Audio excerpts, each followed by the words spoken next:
আল্লাহু আকবার, আল্লাহু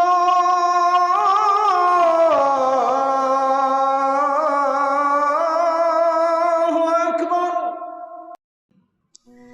আপনি যদি সাহাবীদের বিশ্বাসের লেভেল দেখেন ফেরেশতাদের উপরে, তাহলে আপনি তুলনা করতে পারবেন যে আমাদের ফেরেশতাদের উপর বিশ্বাসের লেভেলটা কোথায়। যদি সাহাবীদের লেভেলটা দেখেন যে সাহাবীরা কোন লেভেলে বিশ্বাস করতে ফেরেশতাদের, অসংখ্য হাদিস তুলে ধরা যাবে।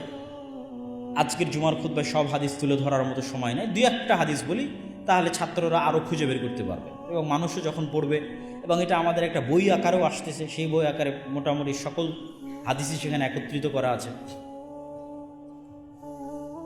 যেমন রাসূল সাল্লাল্লাহু আলাইহি ওয়াসাল্লাম এরকম ভরা মজলিসে বসে আছেন, তো একজন অপরিচিত মানুষ আসলো, তাকে মদিনার কেউ চিনে না।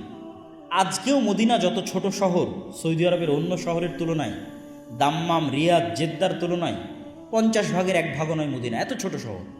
আজ এই আধুনিক যুগে, তাহলে সেই যুগে কত ছোট শহর হতে পারে? হাতে গোনা যাবে বাড়িঘর, 5টা 10টা 15টা 20টা বাড়ি হাতে গোনা যাবে। 700 থেকে 1000 মানুষ বসবাস করে, আর বেশি নয়। সবাই সবাইকে চিনে, তো মসজিদে উপস্থিত কেউ চিনতে পারতেছে না যে এই লোকটাকে। আবার তার গায়ে সফরের আলামত নাই। এটা তো আর আজকের যুগের সফর নয় যে বিমানে সফর করে আসলাম, এ তো মরুভূমির সফর। মরুভূমির সফরে আলামত থাকবে না, এটা অসম্ভব। যখন প্রশ্ন সব শেষ হয়ে গেল, ইসলাম কাকে বলে, ঈমান কাকে বলে, ইহসান কাকে বলে, ফিরে যাওয়ার সময় আল্লাহ নবী বলছে, চিনো শেখে, এই জিব্রাইল এসেছিল তোমাদেরকে দিন শেখানোর জন্য।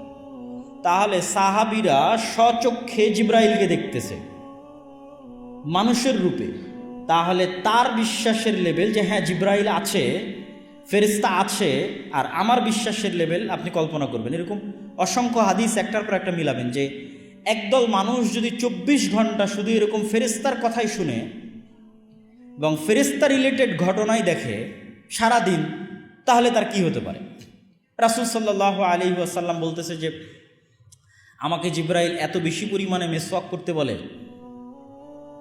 কেননা ফেরেশতাদের গন্ধে কষ্ট হয়, মানুষের মুখের গন্ধে। তোমরা পেঁয়াজ রসুন খেয়ে মসজিদে আসো না, কেননা তারা কষ্ট পায়। ওই বাড়িতে ফেরেশতা প্রবেশ করে না যে বাড়িতে ছবি মূর্তি থাকে। রাসূল সাল্লাল্লাহু আলাইহি ওয়াসাল্লামের বাড়িতেও একদিন ফেরেশতা প্রবেশ করেনি। এরকম ঘটনাগুলো যখন সামনে রাখবেন, এবং আরও চাক্ষুষ ঘটনা যদি বলি, বদরের যুদ্ধে সরাসরি সাহাবীরা ফেরেশতাদের যুদ্ধ করতে দেখেছে, এই মর্মে অসংখ্য রেওয়ায়াত আছে। খন্দকের যুদ্ধে রাসূলুল্লাহ সাল্লাল্লাহু আলাইহি ওয়াসাল্লাম যুদ্ধ শেষ করে এসে তরবারি রাখতে যাচ্ছেন, জিব্রাইল এসে বলছেন, আপনি তরবারি রেখে দিয়েছেন, আমরা তো রাখিনি। তো বলে কেন? বলে ইহুদিদের 3টে গোত্র বিশ্বাসঘাতকতা করেছে, বানু নাজির, বানু কায়নুকা, এরা বিশ্বাসঘাতকতা করেছে, এদের বিরুদ্ধে তথা এদেরকে মদিনায় থাকতে দেওয়া যাবে না। তো আনাস রাদিয়াল্লাহু তাআলা আনহু বলতেছে যে রাসূল সাল্লাল্লাহু আলাইহি ওয়াসাল্লাম আমাদেরকে এই 3টে ইহুদি গোত্রের বিরুদ্ধে অ্যাকশন নেওয়ার জন্য যখন আমরা রওনা দিলাম, তখন এই সমস্ত গোত্রের অলিগলিতে উড়ন্ত ধুলা আমরা অবলোকন করছি, যে উড়ন্ত ধুলা জিব্রাইলের সেনাবাহিনীর ঘোড়ার পদাঘাতে তৈরি হয়েছে। সহিহ হাদিস, যে আমরা এখন বানু নাজির, বানু কায়নুকা, বানু কোরাইজা এই গোত্রগুলোর দিকে এগিয়ে যাচ্ছি, তো আমাদের আগেই জিব্রাইলের বাহিনী সেখানে পৌঁছে গেছে। তো জিব্রাইলের বাহিনী সেখানে পৌঁছে যাওয়ায় জিব্রাইলের বাহিনীর ঘোড়ার যে যাওয়া, এই যাওয়াতে যে ধুলা তৈরি হয়েছে, সেই ধুলা আমরা দেখতে পাচ্ছি।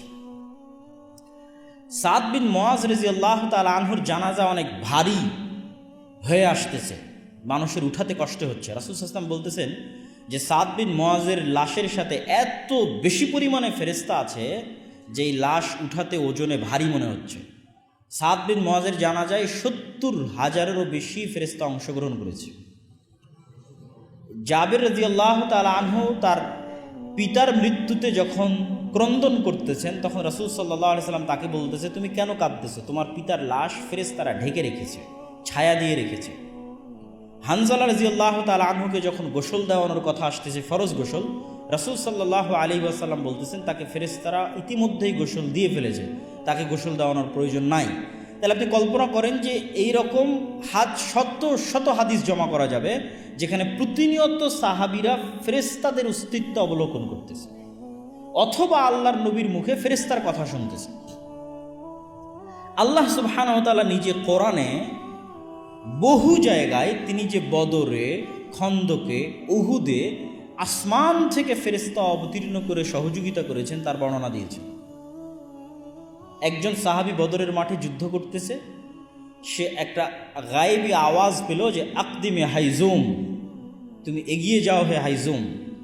সে বলল, আমি এগিয়ে যাচ্ছি এক মুশরিকের দিকে তাকে আঘাত করার জন্য, কিন্তু আমার আঘাতের আগেই মুশরিক পড়ে গেছে এবং আমি দেখছি সে আহত অবস্থায় ছটফট করতেছে এবং তার আঘাত, তার শরীরে আঘাতের রক্ত বের হচ্ছে, অথচ আমি তাকে আঘাতই করি, আমি তাকে তরবারি দিয়ে আক্রমণই করি।